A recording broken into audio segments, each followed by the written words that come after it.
Okay, we're going to talk a little bit about the quote meta unquote. Uh, I say it that way because it, meta it isn't an exact science of you do this many infantry to this province this turn, this many to this province this next turn, and you're going to move them to here this turn. It doesn't quite work that way. This game with the dice and introducing variables into it, and then lots of different strategies and different ways you can move on the board. It leads to much more variety than you can just 100% define. Is there probably a computer generated model of a specific absolute best way to play? Possibly. But I really think the best concept is knowing a bigger strategy and tactics that apply and work in any situation. I think there's probably a best move on any particular board state, and you kind of go for there. That being said, round one, it's a pretty static board state. At least the Russian one, there's a static board state. And from there, there's variance, but for the most part, there's a most typical play. Let me put it that way rather than calling it meta, because what I'm going to show you is what the most commonly accepted openers are for platinum and top players. But I will tell you there are definitely other options from what I'm going to show you that I do believe are viable, including if you've watched my other videos, you've seen I'm playing with this kind of UK twist thing down in India. Uh, but for right now, I think two parts here. One, for complete beginners, these are definitely sound principles to start with and to learn and before you start trying to get too creative on your own. So these are good general principles to go with. And two, if you're playing one of these top guys, you can have kind of an idea of generally what to expect as it goes, and then go from there. So I'm just going to do a hot seat game. I'll play myself. I'm going to play all the different positions and just kind of talk through it. So we're going to be starting with Russia. So Russia's main goal in this game, as we've talked about, is to survive as long as possible. In certain variations, they can help put pressure on Germany or Japan, depending on what's going on. The early round one considerations that Russia's worried about is German one. So when we talk about German one, we'd love to stack Karelia on G1 if at all possible. It leads to a lot of variables of other parts of the game affecting how India's played, even, and it just leads to a lot of stuff. Um, that's a different video though. For right now, just suffice it to say, if we can dead zone Karelia, I mean prevent Germany from stacking it on G1, then we want to do that. Same thing with Ukraine. It's another area that we really want to try to dead zone if possible. I would put for myself, others may argue it, this is Karelia's number one priority, Ukraine's number two, but I know there's definitely something to be said if Germany stacks Ukraine. So to do this, to have pressure on both Karelia and Ukraine, generally speaking, a two tank buy is a high acceptance. So 4 infantry and 2 tanks. Now I will say, outside of the most typical opener that I'm going to show you, a runner-up, and there's definitely players that do well, is the West Russia Jam, where basically they send everything into West Russia. A 2 tank buy doesn't make sense then, because you're going to have enough units in West Russia that you can dead zone Karelia without it. So in those cases, a 4 infantry, 3 artillery, or potentially even 8 infantry, depending how you're going to play it, may be a smarter move because of having 7 or 8 units on the board rather than 6. But I'm showing the standard here, the most typical opening right now, and that's not the West Russian Jam, although it is a potentially very viable way of playing. I'm not an expert on it.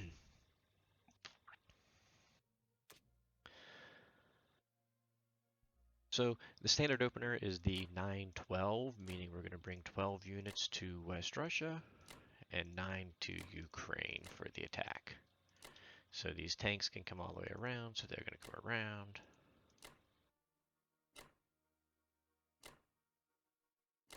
So this is what they mean by the 9-12 attack. 9 into Ukraine, 12 into West Russia.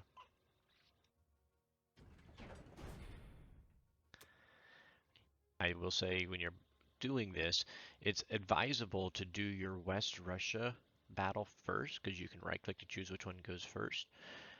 Because depending on what units you have left here may affect how you go about your Ukraine battle. So we'll do West Russia first. Hoping for fairly neutral dice so that we can show a neutral round one through the whole system, but we'll see what happens. It is dice. 4 hits. That's good for Russia.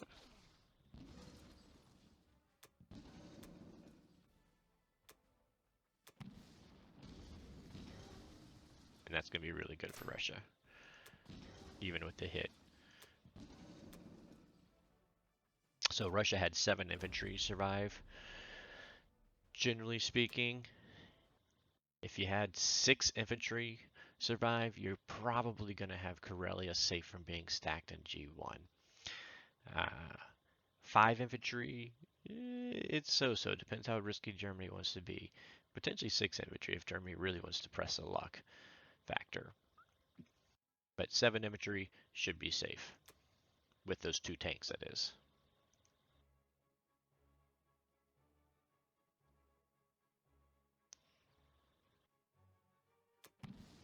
Oh, wow.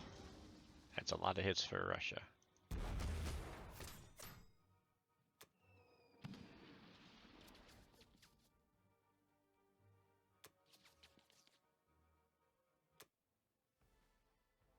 Okay, so a lot of talk out there about when do you retreat because you did really well with Russia. You killed the bomber, which is the primary reason we're attacking Ukraine, so that the bomber cannot attack Egypt and create an Egypt on G1, and when not to. This is a possible retreat. It is actually very rare that I retreat with Russia. If I think there's a stronger chance that I'm going to be going to a KJF, just because you guys know I like to do KJF out there, then I may retreat, especially if I've got just 3 tanks left and they just have a fighter. Um, because these 3 tanks plus the 2 I built and the 1 in West Russia, that's a lot of tanks that can be very effective. However, the flip argument of this is if I have 3 tanks and an artillery live into Ukraine, or 3 tanks live into Ukraine, it makes it a very tough counterattack for Germany on G1, where they're going to have to use a lot of good pieces. So in this case, I'm going to continue on. If I was down to 3 tanks only, I might retreat. But here we're going to continue on because it's going to be the more common play as well.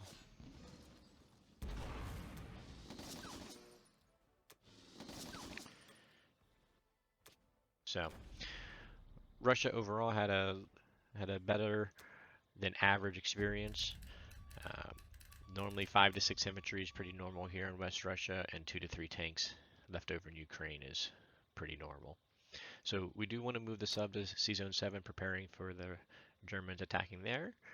And when I've got 2 tanks or more survive in Ukraine, I always like to put the AA gun in there. It's probably going to get destroyed, but it makes people have to think, do I send a fighter in there to attack or not? And in this particular case, we'll see. We need to land 1 down here in Caucasus to help protect it. And then I will also put 1 fighter up here into Archangel because it can be a backup for taking out that transport in case UK has to use all its air force clearing the German Navy, as well as the fighter here can hit into Bury here, where potentially if we turn this into a KJF, we could reattack if Japan did not send enough there. We do need to move an infantry down here to Sichuan to help defend against a Japanese attack into China, and this everybody else for the most part will move back towards the west here. If you watch my videos, you know I don't normally do that, but again, I'm showing the more standard play here.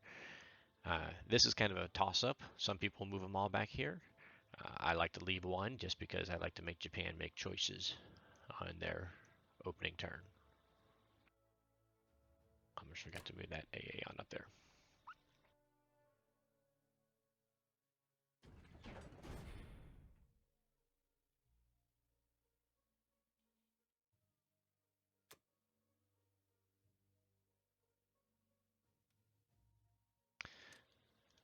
So again, we're moving the 2 tanks in here so that we've got enough units dead zoning Karelia as possible. And we're going to put these guys down in Caucasus. Then we head to Germany. So Germany, by far the 2 most common buys is either 11 infantry and 2 artillery, or 7 infantry, 2 artillery, and a bomber.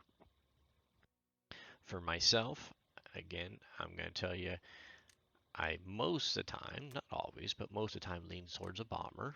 I'd like to have a bomber for Germany, just because, especially if you get this bomber over here on Northwest Europe, possibly France, but more likely Northwest Europe, you're making them have to defend C-Zone 10, as well as C-Zone 3, as well as C-Zone 13, if they're trying to trade France and Northwest Europe, either 6 or 8 in there. So the big thing is they can't just have free transport sitting back here on C-Zone 10. It messes with the or not the med check, it messes with the shucking of U.S. transports. So I lean towards getting that bomber and going the 7-2. One big comment here for Axis players is if you are planning on doing Pearl Harbor as Japan, I know I'm ahead of myself a little bit here, but this ties in with your purchase as Germany.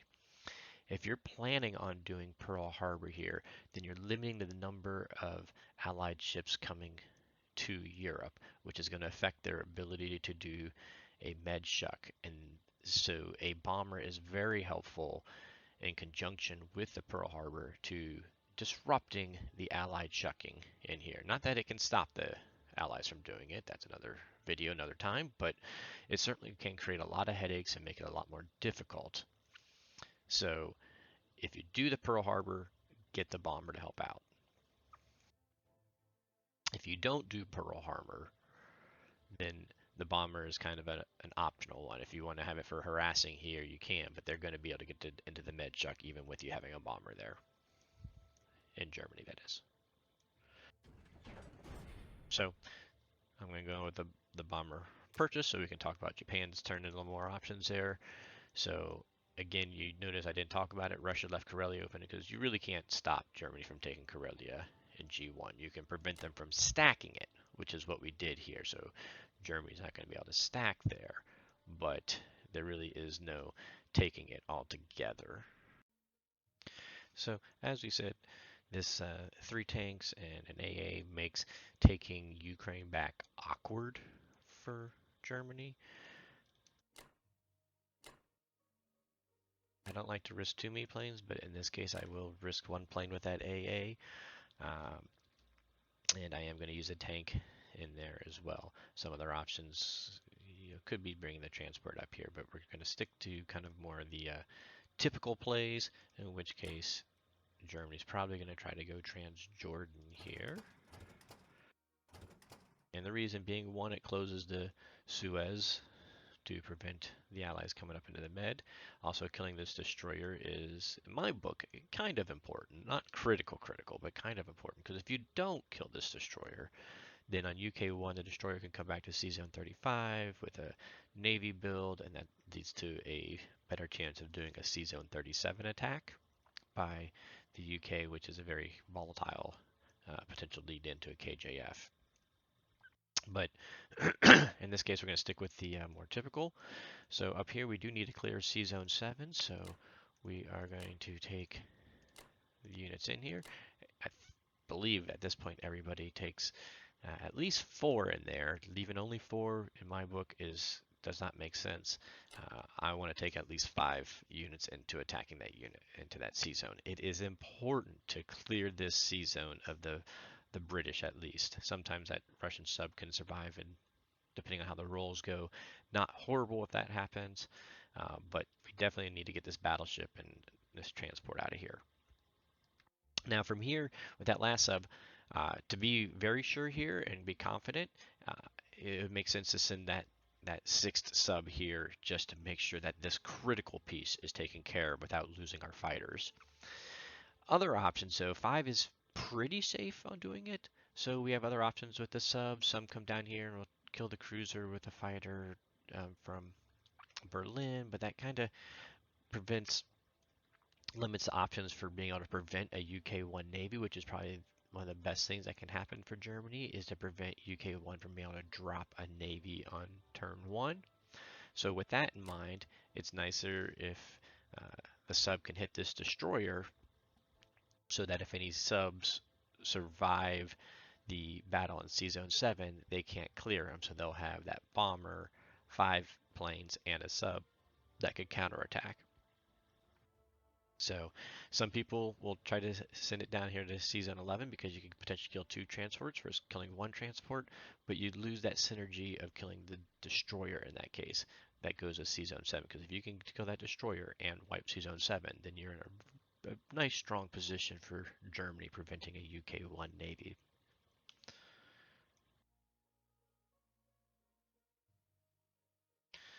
Make sure I didn't forget anything. Or Germany's going to want to take Ukraine back.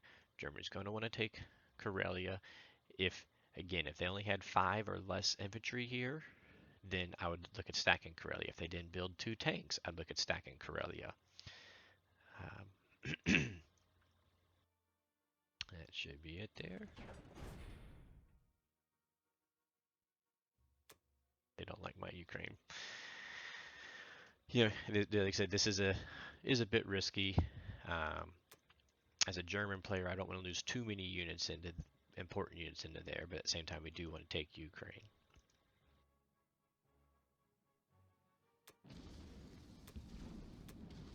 It's always a pain when you lose the battleship, but in this case, battleship will live. Which should happen, but as we all know, sometimes it doesn't. Got the Transjordan attack here.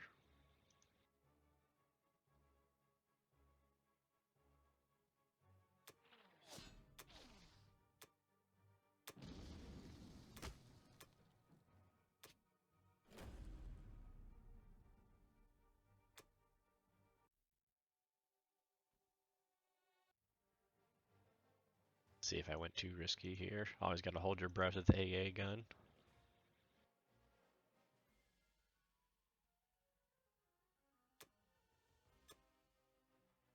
And did we get enough units in here? Ooh, that one hurt.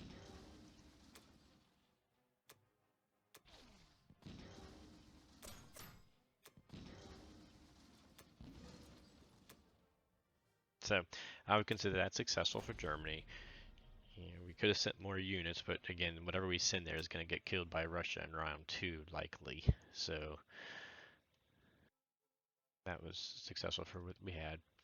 So here we go in this situation. In this case, because of what we're looking for and whether we can submerge the subs in here during the battle or not, it's best to always do your Sea Zone 10 battle first if you choose this 5-1 versus this 6-0. Of course, it's always nice when that sub hits on that first roll, gets a hit right off the bat on the very first roll. That always makes a German player smile.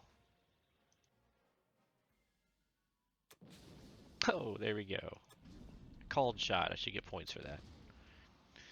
Although he did hit the sub back, that means his transport's going to live, which would have been nice to take the transport out as well. Because that would be one more piece they would have to buy later.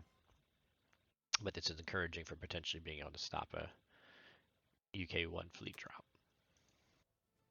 Because they don't have a destroyer coming in now, ideally if I can have 1 or 2 of my subs live, that's going to make it that much harder.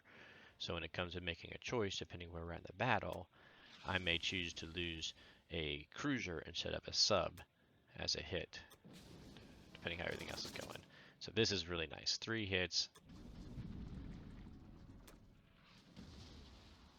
And so like I said, at this point, I expect between 2 fighters and 2 subs, I can get that last hit, so I'm going to take the cruiser out first.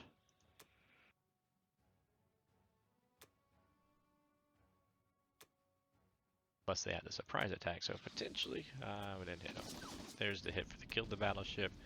Battleship did hit 1 sub, but that does leave us 1 sub left that they cannot, UK cannot hit on turn 1.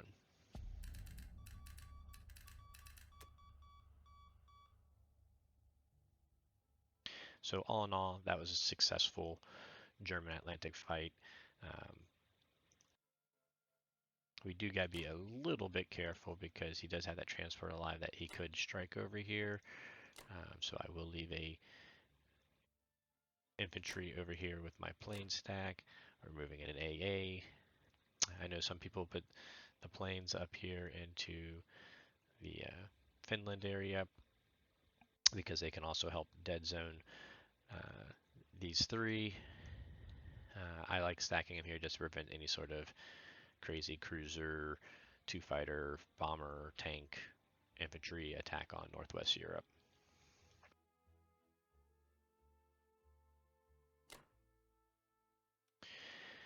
I like taking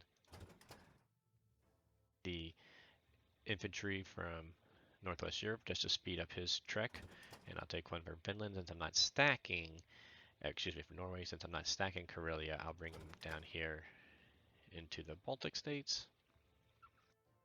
And again, just kind of playing more normal. We're going to be preparing for trying to take Karelia on turn 2 as it is.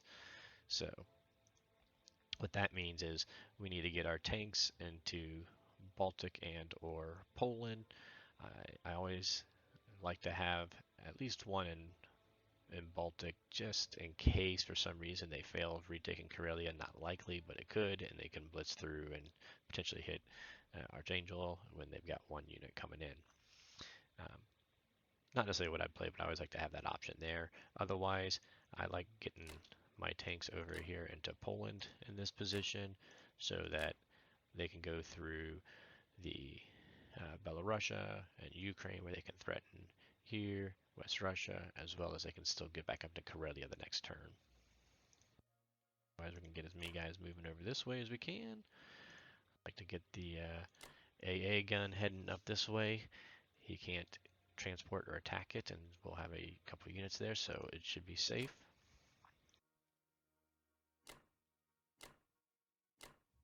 Start moving the Africa Corps over.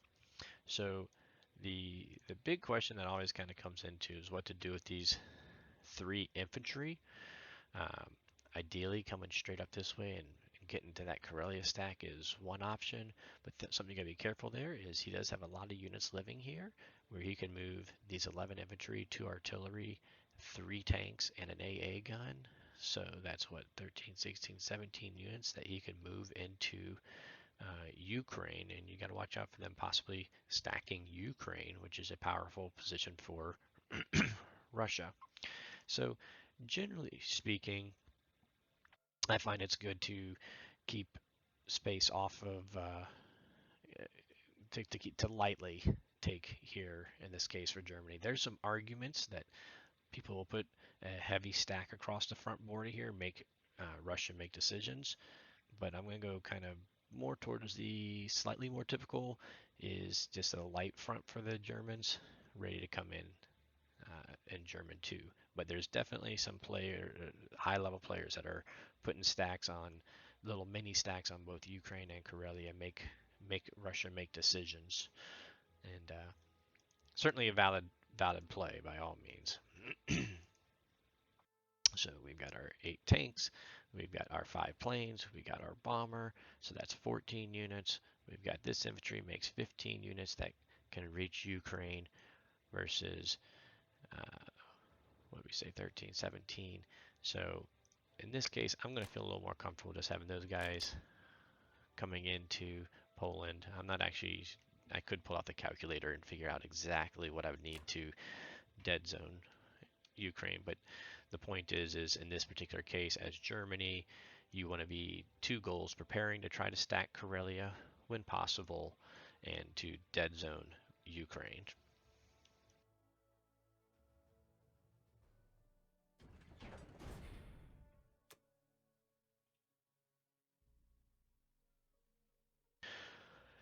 I do like to put 2 ground units into Italy at this point.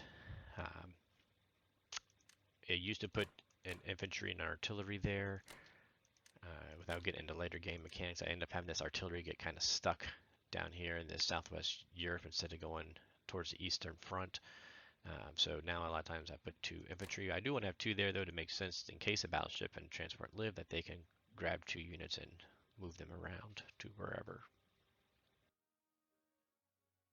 I like putting the bomber in Italy just because it has a little more pressure down here in Egypt, and they can get back up to Italy in one turn, just in case UK does something out of the ordinary.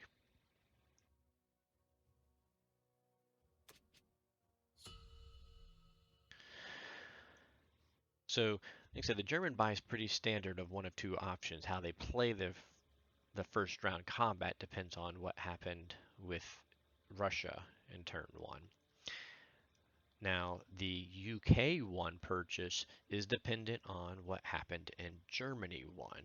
So, ideally, as UK, the most typical starter is going to be buying 3 infantry to go down into India because you need max units going into India for its defense. And then buying a destroyer and a carrier to drop into Sea Zone 7. Um, and if you can get away with this, then that's what you want to do, because then you can move the cruiser up and you'll have 2 fighters coming in. And so that gives you 5 units defending Sea Zone 7. Um, in this case, though, actually, since we can't even attack Sea Zone 7, we actually could put them in Sea Zone 8 and have the transport come over here and take France and start getting some early money for UK. Becomes a question of your risk. So this is one of the things I talk about. You got to know your risk tolerance, you got to know your opponent's risk tolerance, and you got to decide what you want to do.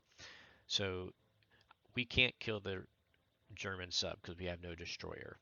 So they are going to have a sub, 5 fighters, and a bomber able to hit any place where UK can drop a fleet. So that's going to be a sub hitting on 2, 3, or excuse me, 5 fighters hitting on 3, and 1 bomber hitting on 4. You know, kind of an attack power there, if you will, of 21. And we would have 2 fighters at 4. We have a cruiser at 3 and a destroyer carrier at 2, which comes to a defense power of 15. So Germany certainly has the advantage here. However, it does risk the precious fighters of Germany.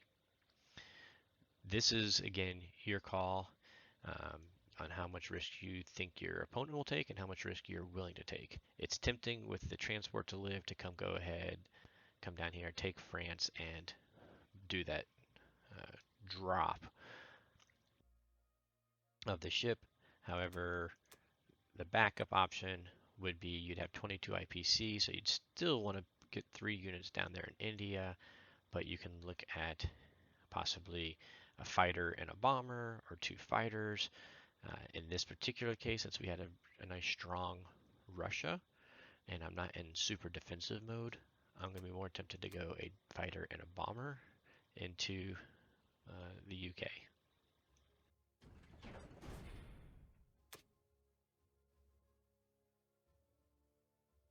So combat move, various things that can happen here. One of the biggest things is we do want to kill this German transport.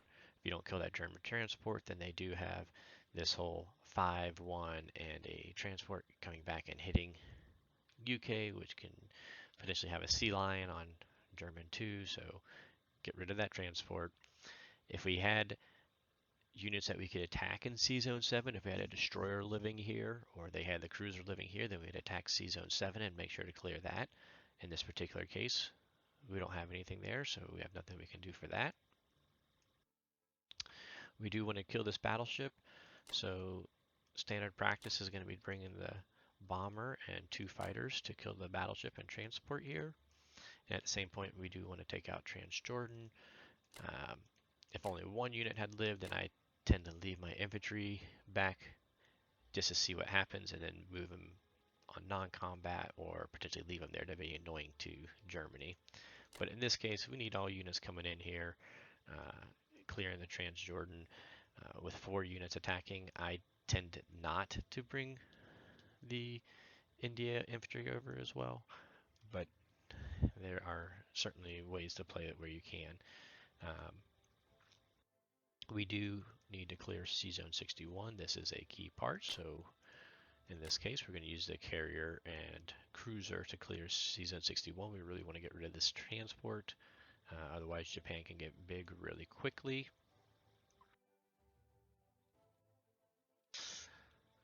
And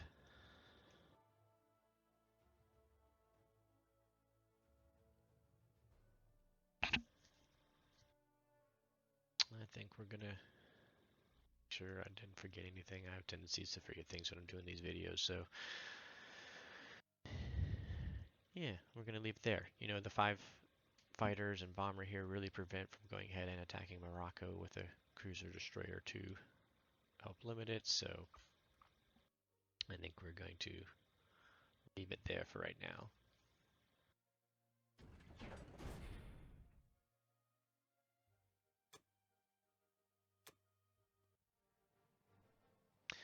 So one of the things to know, if you're a beginner in this battle, your bomber, the only place it can land in is in Egypt, and it will die in Egypt the next turn in all reality. So very nice to kill the battleship on one shot. So doesn't matter, battleship didn't hit, but if the battleship does hit, you want to take your bomber as your first loss.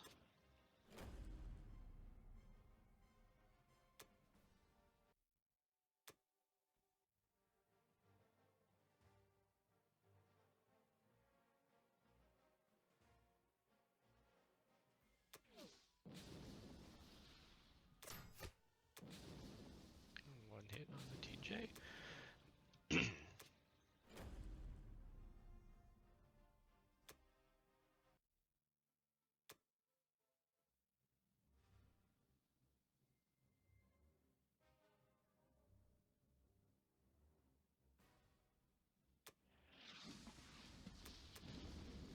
Yeah, that's not good.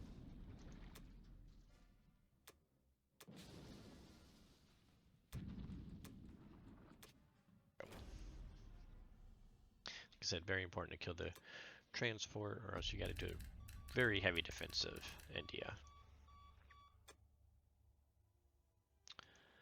So first thing, like I said, bomber has to land in Egypt.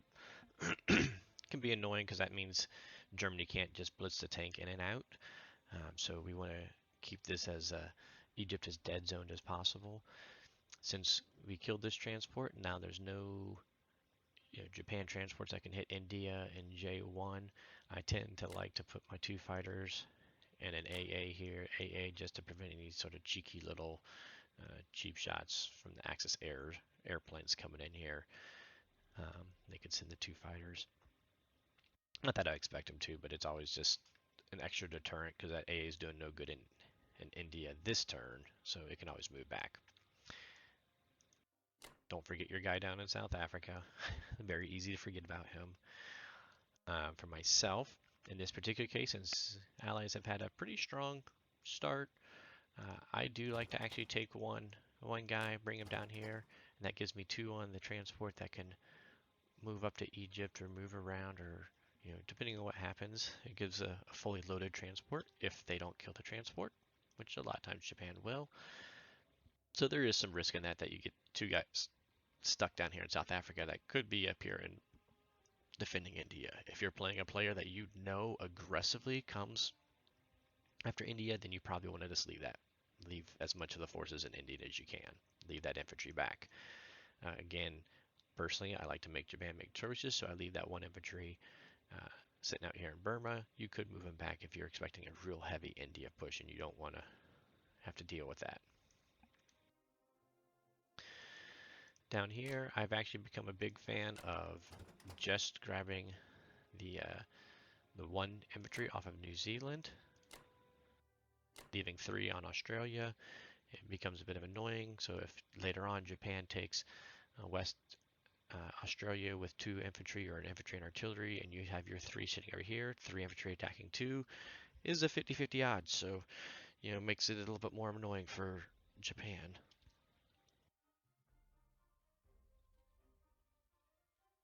Couple options here. I don't know that there's a quote meta on this particular aspect. I could take my transport, bring this tank down here. I'd want to bring my cruiser down because the bomber can hit down here and land in Morocco. Not saying that they necessarily would do that, especially as the U.S. takes their turn and they're bringing people up here. But we can also leave the transport to pick up the infantry. I do want to. I like the idea of bringing my cruiser up here.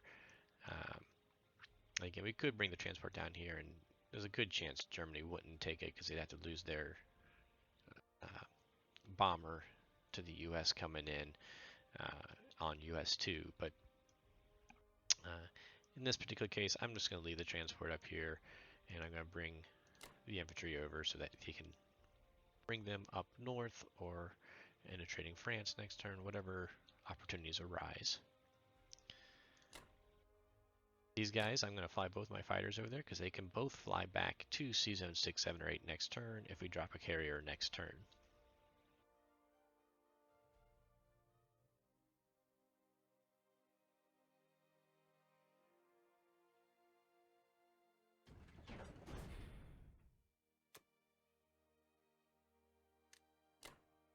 Three infantry going in there.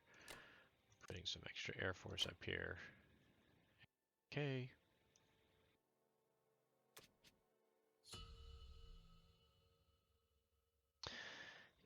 Heading into Japan's turn here. So with Japan,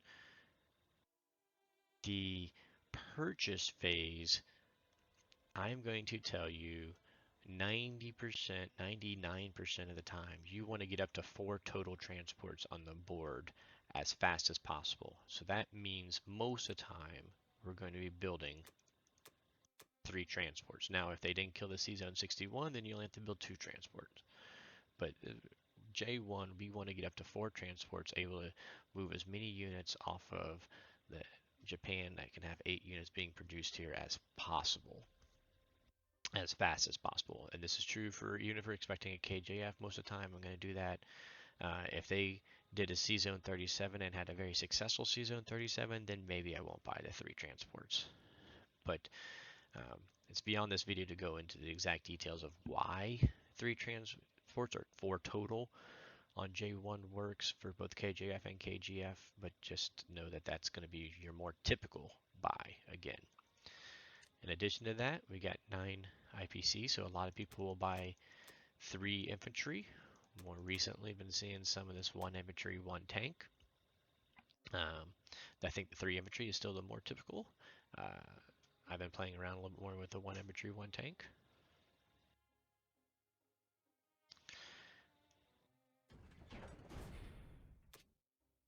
Now, a couple things to be thinking about here and be mindful of is we're going to be dropping 3 transports. Now, I like to use all my Navy as possible, getting involved early and limiting action down here in the Pacific. And I like to drop my transports without protection. But what that means is I got to be aware of the different threats that I'm facing. 1, if I don't kill Pearl, then this fighter can go 1, 2, 3, kill with that carrier moving. So that is a threat if I don't take out Pearl to C-Zone 60. This bomber, 1, 2, 3, 4, 5, 6, is a threat if I don't take out Bury, although the bomber's probably going to be killed anyways by Germany, so the bomber's not much of a threat, but sometimes they can bring that bomber in here. They can land them over here in Kaza, and Kaza can be 1, 2, 3, 4, 5, 6. So this C-Zone 62 could be a threat. It does not 1, 2, 3, 4 threaten as much as C-Zone 60, but it can because again they can go 1, 2, 3, 4, 5, 6 up here into the far east, yeah. So be mindful of where any bombers are over here when you're watching your fleet, especially if you're leaving them naked. Again, this U.S. fighter here, next turn can go 1, 2, 3, 4. So if I don't clear out Bury, then I don't want to place the fighters here in C-Zone 62. So in this particular case, I'm not worried about the UK bomber in this case because it's going to get killed. My 2 threats to my transports is going to be this fighter and this fighter. So if I don't kill one of these 2 fighters, then I need to leave ships back to protect my transport drop.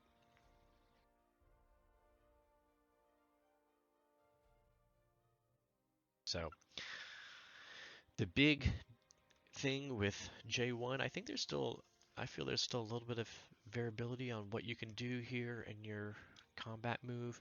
The big decision is, do you go after Szechuan with uh, infantry, artillery, a pair of fighters, and a bomber? In which case, it's a toss-up battle where you're probably going to lose one of your Japan fighters, but you're going to kill this US fighter.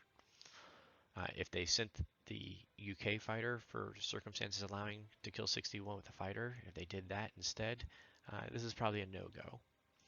The other option again is Pearl, where we can kill this fighter and carrier group. Um, you can't really do them both because you really need that bomber to come here or the bomber to go there. So I've seen a couple of people try to pull them off, both off. Highly risky, not a good idea. So it's a good decision. Do you do Szechuan or do you do Pearl or do you do neither? Because both of these battles are ultimately fairly 50-50-ish. Not that Japan's going to be 50-50-ish, but overall, after US counterstrikes, the total loss of value is about 50 toss-up.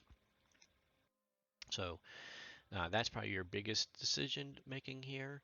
Uh, then the next question is, how many of these provinces do you want to try to take between Buri and Anhui and Yunnan and Burma? Um, Generally speaking, I'd like to try to take them all if I can.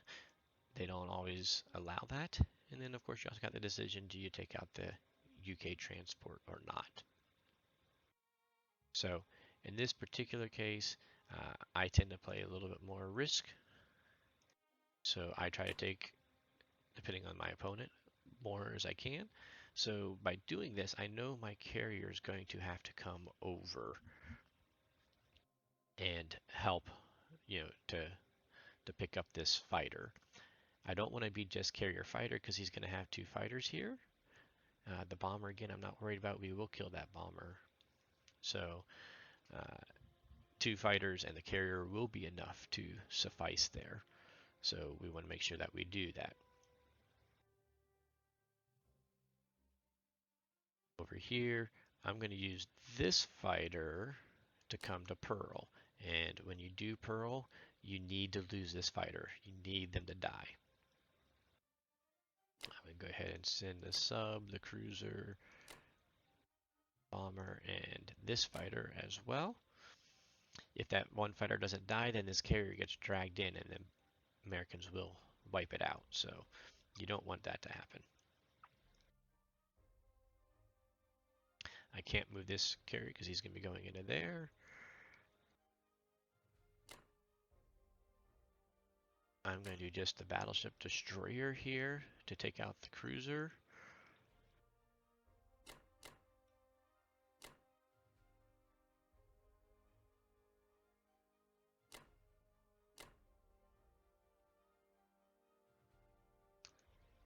So this is where decisions kind of have to be made. Um, how much you want to take into Yunnan to make sure you get a kill here, on whether you want to go ahead and take Burma too or not. By not taking Burma, it frees you up a little bit of extra folks. One of the considerations on J1 is if Germany is sitting right up here with a stack in Karelia or in Ukraine, and they potentially can go into West Russia, you want to have fighters in range to come at the end of J1 to be able to come support them. So landing along the China coast here, either in Kwangtung or in Kingsu, excuse me, not Kingsu, but in Kwangtung in particular, can let you forward move into West Russia.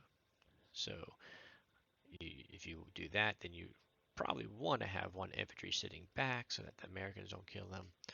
In this particular case, Germany's not really looking to threaten to stack uh, West Russia next term, so I'm not as concerned about it. So I'm just going to go ahead and use all my folks into this. Just getting ahead of myself.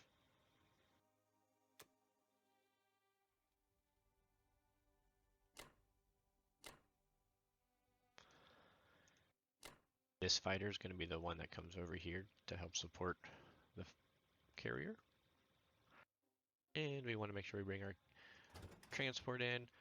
we don't want to take the tank this turn, even though it has a little extra firepower. The tank can catch up to the infantry and the artillery moving in, so we'll let them go in there.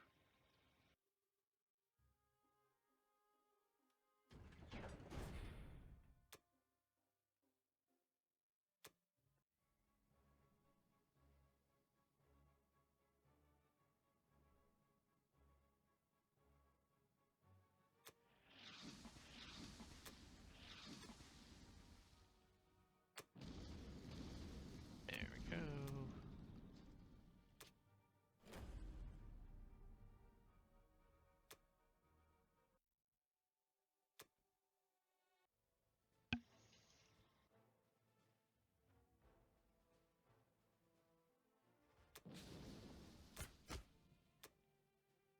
It's a great Japan.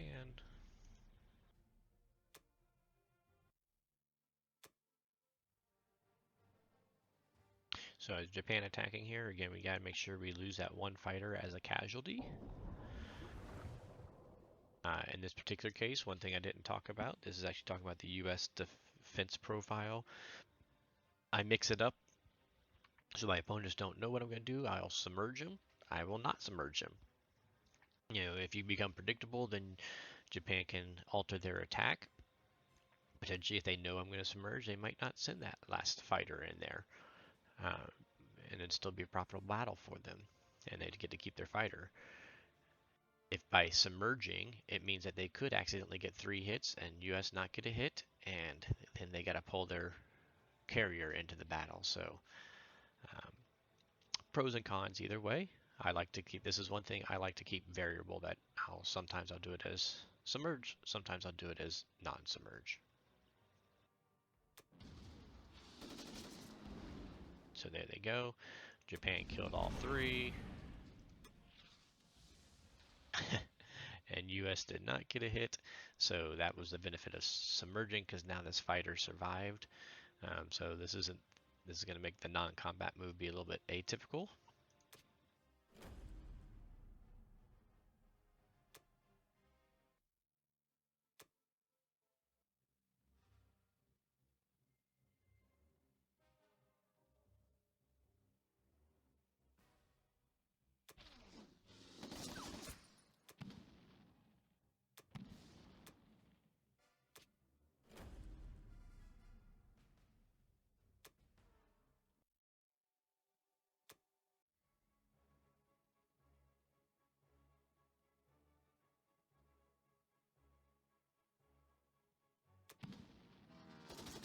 Hey, killed him on 1 round. Seems to not. Oh, that's a miracle. I never see that happen. You may ask, why didn't I send all 3? Oops. Infantry up to Bury? It's because for some reason, I don't know why, it just seems to be an Achilles heel to me. And so if this went down to 1 infantry, which it has, I like to bring him over here to make sure we can stack it so that US doesn't turn around and take it right back. So that's why I didn't send all 3 up there. Most people, I believe, will send all 3 or not make that attack at all.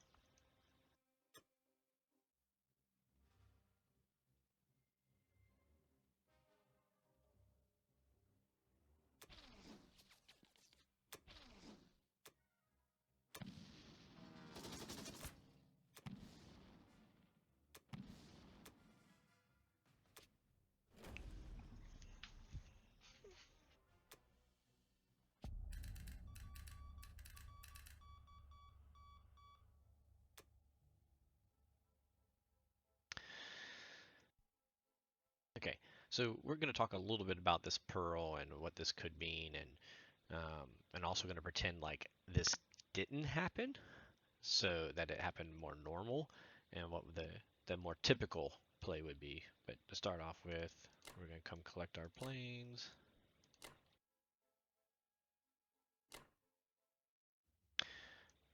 Da, da, da, da.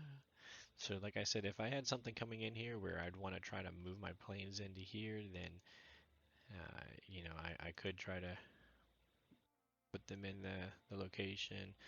In this particular case, um, not as concerned about it. Yeah.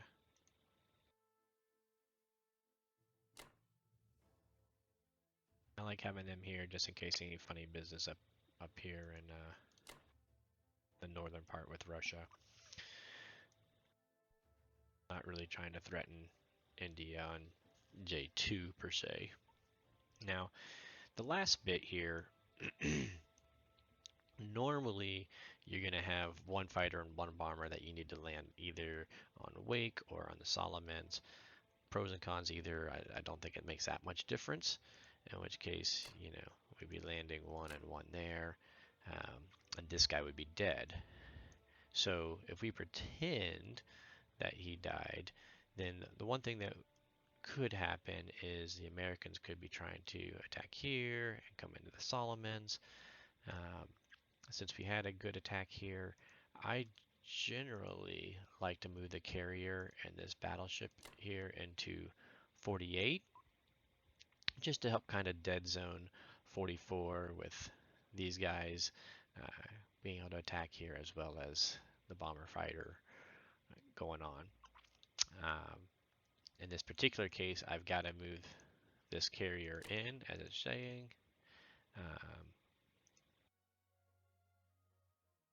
So I'm going to leave it as two fighters, a cruiser, and a sub here, and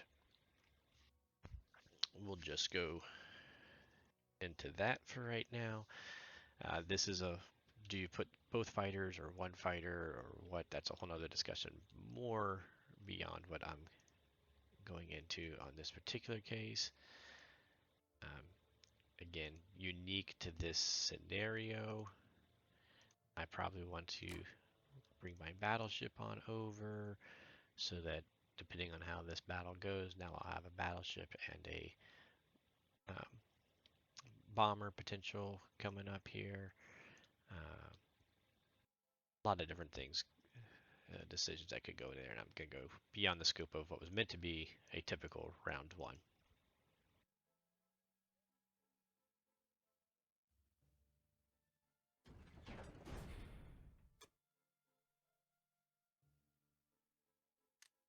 Since we took Bury, C-Zone 62 is safe. Since we killed the carrier here, the fighter here, C-Zone 60 is safe, so either one is safe. Putting transports on the outside gives you just a little bit more flexibility where you can get to as far as C-Zones go, so better to go on the outside.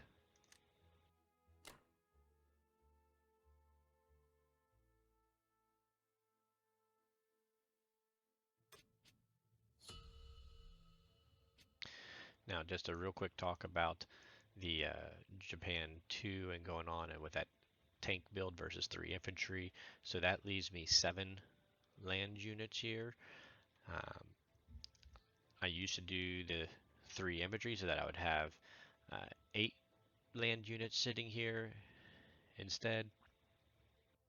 But what I found is I like to use this transport to pick the guys off the Philippines and either bring them right into Yunnan or bring them down here into the C-Zone 36, depending on what I want to do with Japan 2. And then using the other 3 to grab the 6 units off of here. So if you do the tank build, that's really what you're kind of dedicating yourself to taking the Philippines, because it's inefficient to take 7 units off of Japan. So that's the one downside. You're kind of telegraphing that you're grabbing Philippines. So US1, this is where the big decision happens. Am I going to go KJF or am I going to go KGF? And in this particular case, when I see this nice fresh carrier sitting here, as well as this carrier sitting out here, and this all scattered across Japan Navy. To be perfectly honest, and the fact that, remembering here, Russia had a slightly stronger R1 than Germany did in the Europe front, so that means Germany's not as strong, as fast here.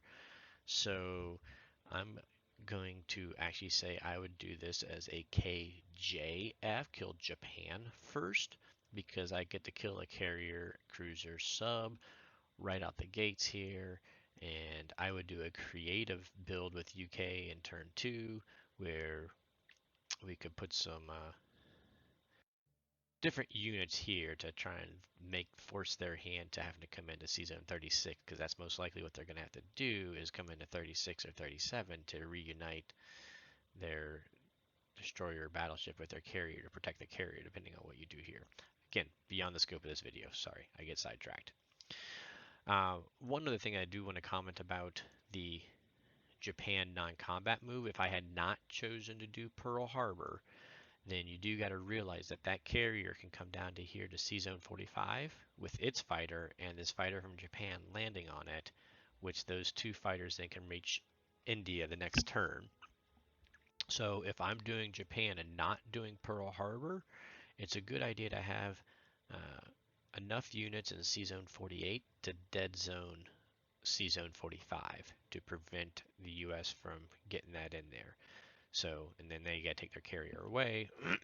And although they could get the one fighter down here to um, Western Australia, and then it does limit one more fighter from being able to make that whole transition.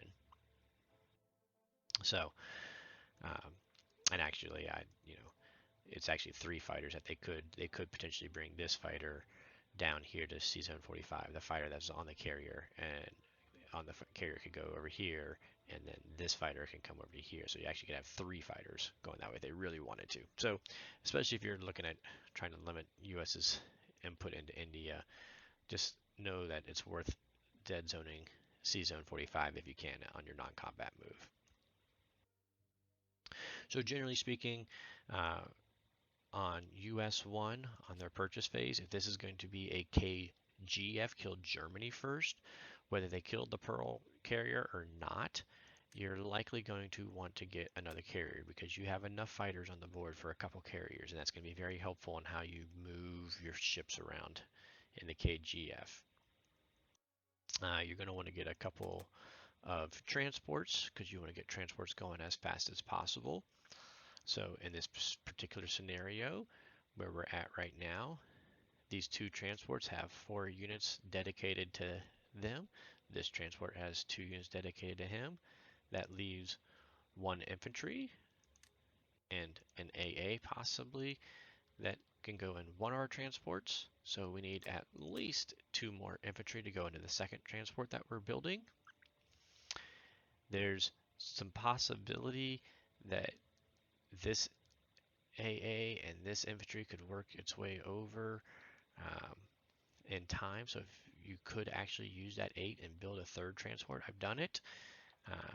It gets really tough though, especially if the Axis does anything semi-creative and you end up being very inefficient. So I recommend just going ahead and building out your land units in preparation.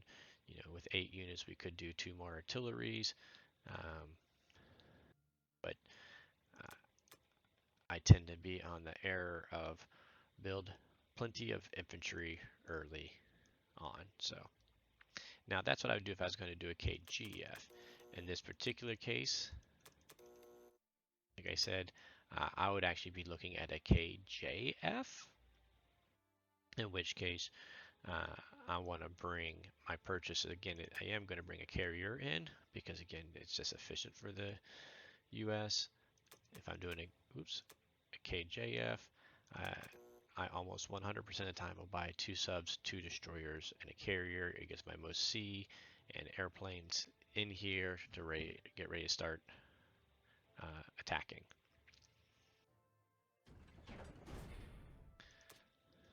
So again, more often than not, I'm going to kill Germany first. It just didn't work out that way this time. In this particular case, we are going to go ahead and take as much of Pearl as we can.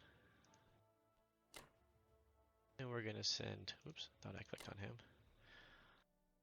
All my units in here, kill this, try to clear this carrier, cruiser, fighter group as aggressively as we can.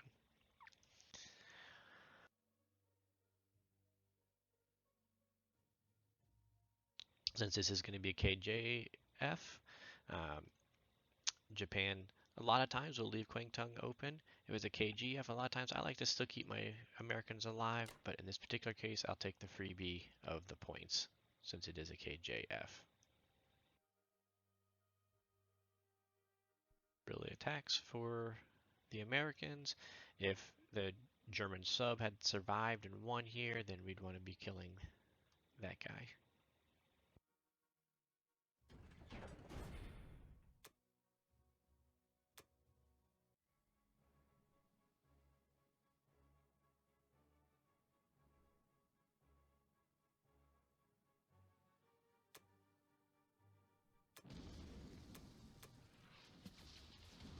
Deek.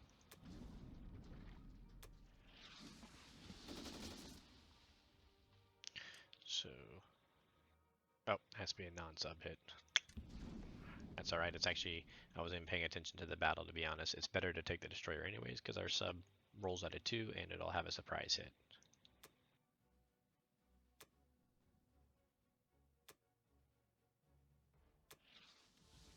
Which didn't matter.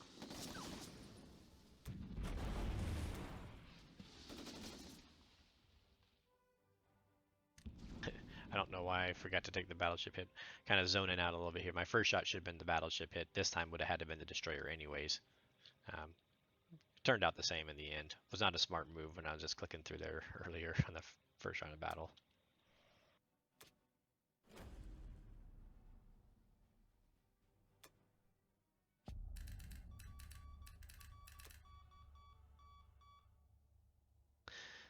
Again, not my typical play here, but went for it. So we got a battleship and sub. I would make sure to switch my defense profile now to make subs not submerge. And just remember I had my sub submerged previously. He's got a battleship and a bomber coming in there to attack. So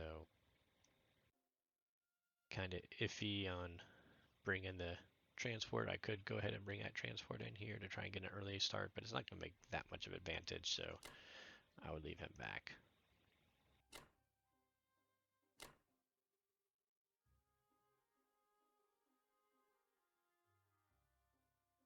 I wasn't planning on going into KJF because KJF is not the typical. KGF would be more the typical.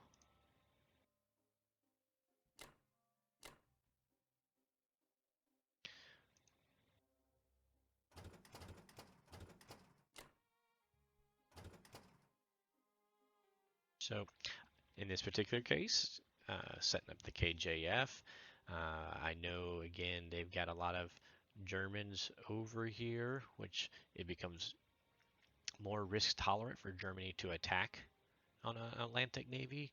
So in this particular case, I like the idea more of bringing the destroyer on up. And sometimes I'll leave the bomber over here in case they do something in this way, but that's not really going to be the case.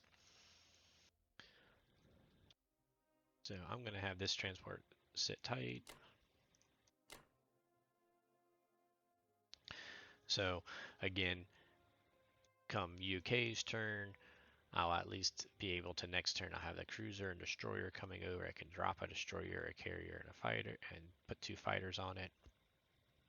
So that'll give me a much better potential defense. The destroyer can help kind of hunt the sub around. Oh, don't want to forget about these guys. Coming out of there.